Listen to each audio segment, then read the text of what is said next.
One movie review. My jokes of the week. I'm Steve Craig. I'm the AID. And it's the 51st episode of The Movie Review Show!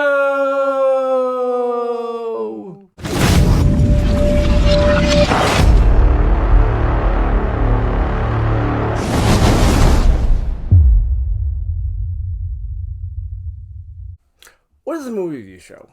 Well, it's been Steven and I go to our local theater, which is Red Wing Cinema 8. We watch a newly released movie, and then we review it. We use a popcorn ranking system, 1 to 10 popcorn. 1 popcorn being the worst and 10 popcorn being the best. This movie was the creator of Memento, the Dark Knight trilogy, and Interstellar, among others, is much like the protagonist of the film. He embarks on a truly complex, daunting, and obstacle-laden mission, creating a movie that captures all the drama, suspense, technological mastery, and the far-reaching implications of the Manhattan Project. And he pulls it off. It's Oppenheimer. And here's the trailer.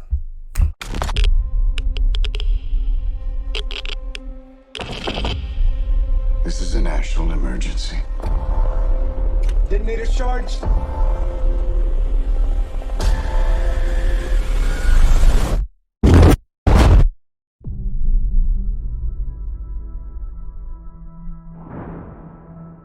We're in a race against the Nazis.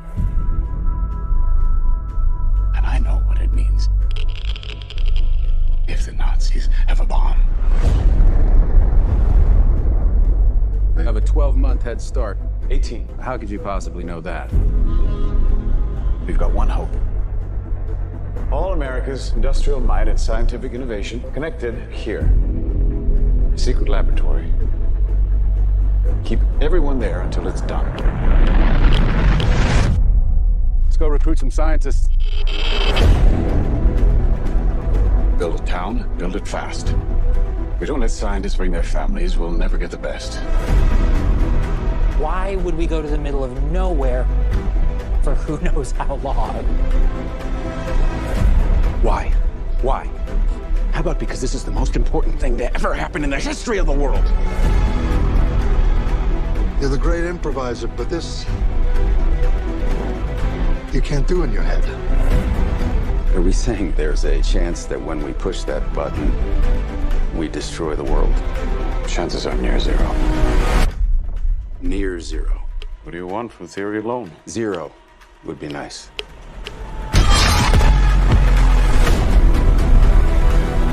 This is a matter of life and death. I can perform this miracle. World War II would be over. Our boys would come home. That's happening, isn't it? The world will remember this day. Our work here will ensure a peace mankind has never seen.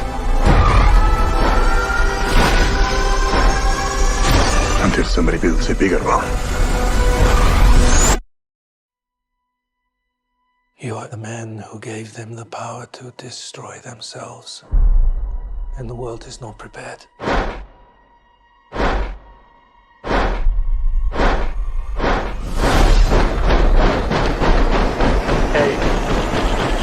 7, 6, 5, 4, 3, Truman needs to know what's next. 2, What's next? 1.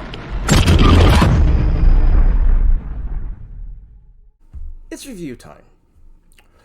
There is an internet phenomenon going on called Barbenheimer, which is the combination of the movie names Barbie and Oppenheimer. These movies couldn't be more polar opposites, and because of this, people are suggesting you see both films even on the same day. Yeah, I mean, Oppenheimer is like 3 hours long, but Barbie's like under 2. So it's 5 hours. You know, it's kind of like a baseball doubleheader. Yeah, that'd be a blast. At the end of the review, Lee and I will reveal which one we chose and why. So the movie starts off with rain in a puddle, Oppenheimer, and an orange explosion. Kaboom! Yeah, it was good ominous foreshadowing, I guess you call. Yeah. The movie sounds like it would be science fiction, but it's true.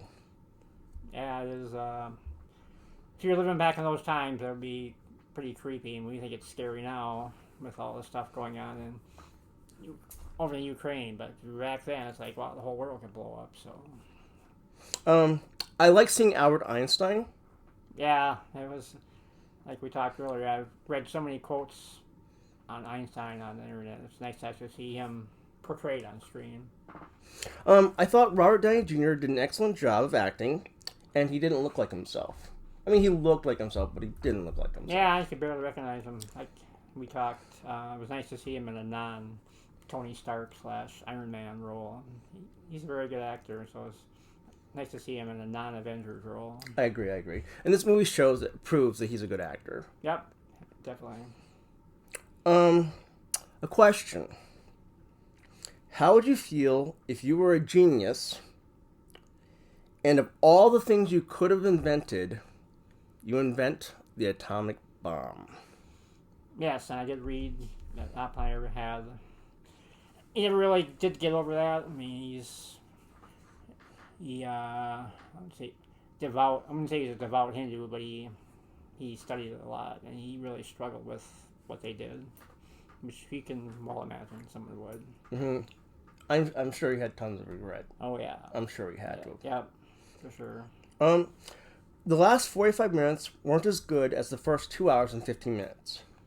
Yeah, it was hard to keep that pace up, but still, yeah, the first like 2 hours and 15 minutes, there's just so much action, there's so much going on, and it kind of slowed down somewhat in the last 45 minutes, but not horrible. Not a horrible ending, just not as good as it could have been, I guess. But I agree. I mean, there is a difference in the last 45 minutes and the first 2 hours and 15 minutes, but I mean, it wasn't horrible, like you said. Right. After the movie, I spoke with an elderly gentleman named Jim, and he remembered both Einstein and Oppenheimer. He said Einstein was probably weirder than they were showing in the film. He said Oppenheimer always wore a hat, was skinny, smoked, and was a ladies' man. Thanks, Jim. It was nice talking with you. Yeah, they nailed that part. Okay, back to Barbenheimer. The following are just our opinions. So don't get mad at us. They're just our opinions. Okay? I felt Barbie was more of a woman's movie, where Oppenheimer was more of a man's movie. Yep, like the Barbie doll kind of opened up a new world for women. About they could do all the things that men can do. So for sure. Barbie was more emotional, and Oppenheimer was more analytical. Yep, Oppenheimer is fit right in a man cave. You know, nice analytical, manly stuff.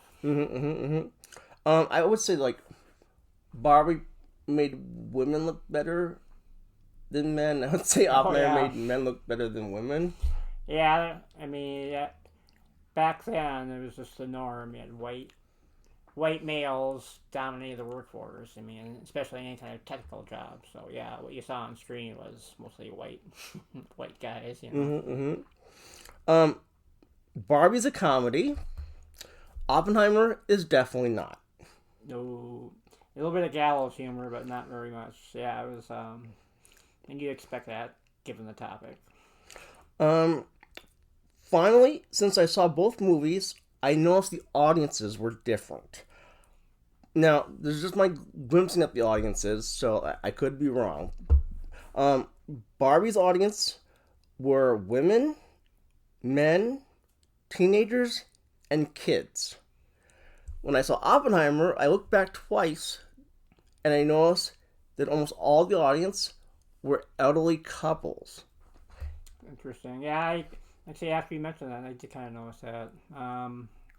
We'll have to research that a little bit after the show and see what the demographics are in that. But that, like you say, a lot of those couples probably grew up during that time and remember it very well. They were probably really anxious to see how they portrayed it. You know. I agree. Yeah, I think that they went and saw it because it would bring back memories. The war. The guys might even fought in the war. I don't know. Oh, that's true. Good point. Or they have relatives who fought in the war. You know? Right. Okay. So for Barbenheimer, I chose Oppenheimer. A real man. I thought Barbie was overly stereotypical, and Oppenheimer was very well made and a much better film. Yeah, I agree with that. Even though Barbie was very good and very, very funny. I chose Oppenheimer too. Just because it was brilliantly made. I don't know if it's because it's a guy movie necessarily that I like it more. I just think it's a better film. Yeah, and I wouldn't necessarily. I would say Oppenheimer definitely isn't like a guy film that's meant only for guys to see. You know, it's not like it's just, that. Like you say, it reflects the times. Like males dominated the scientific area, and that's just how it was. And it is a documentary, so it's not like Nolan's choosing who to be in the movie. It's just that's the way it was back then. So. Mm-hmm. So next we're going to have scores. I'm going to let you go first, Lee. What's your score? Oh boy. Well, if I gave Shazam a 10, I've got to give this movie a 10. You give it a 10? I gave it a 10. It's like every aspect of filmmaking, cinematography. This cast was like the who's who of Hollywood. And you had special effects without needing 3D glasses, because no one used a special kind of film where you didn't need glasses to make it seem 3D. You couldn't do anything else. I mean, you got a complex plot. So yeah, I don't see how the movie could have been any better, and I gotta believe it's gonna be the dominant movie at the Oscars this year. I think it's gonna get a ton of Oscar nominations. I agree with you on that. I definitely think it's gonna get Oscar nominations. I first was thinking 10 when I was in the theater. Then I was thinking 9.5. I'm going to give it a 9. And the reason I'm giving it a 9, first of all, it was an excellent film. I mean, really well done. But I felt the last 45 minutes weren't nearly as good as the first 2 hours, 15 minutes. And that brought the score down for me. When you watch the movie, you might, there's a certain point where the movie changes. And you'll know what I mean when you see it. The pace slows down. Mm-hmm. It's not quite as interesting. And I wasn't sure where it was going anymore. Right. Yeah. So next we're going to show our scores, and we're going to look up Rotten Tomatoes and Metacritic and see what their scores are. TARS. Okay, we're looking at Rotten Tomatoes. Ooh, cool. Wow. The tomato meter is 94%, and the audience score is 92%, and both our scores are very close to those scores. My God, yes. Yep, wow. right. That is really high. That's awesome. Both in the 90s. Wow. People love this movie. And people love Barbie. Barbie got high scores too. So. Oh, yeah. Barbie is high 80s or 90s. So, yeah, both.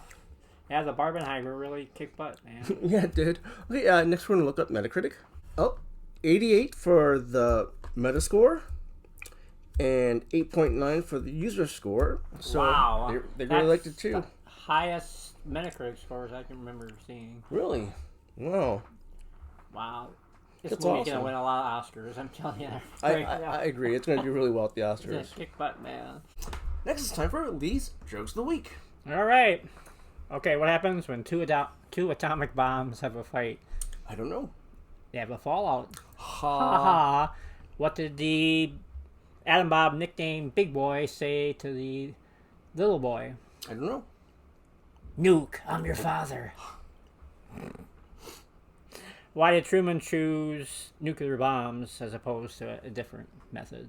I don't know. It was more humane than sending in Chuck Norris.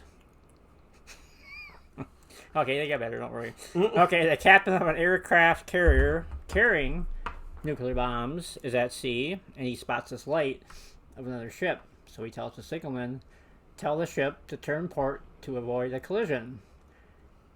And so the signalman sends a signal, and the light responds, no, you turn to port to avoid a collision.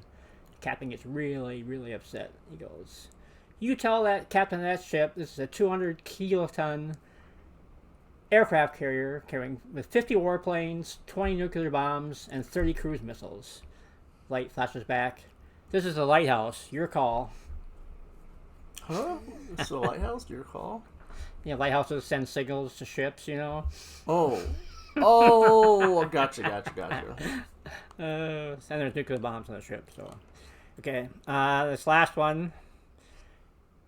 Okay, here we go. Okay, remember back when George Bush was president? Mm-hmm. So George Bush goes to, he visits a class of 5th graders at New York Public School. And the teacher goes, students, you can ask the president any question you want. So little Johnny pipes up. He goes, Mr. President, I have 3 questions. Number 1, why do you label everything terrorism?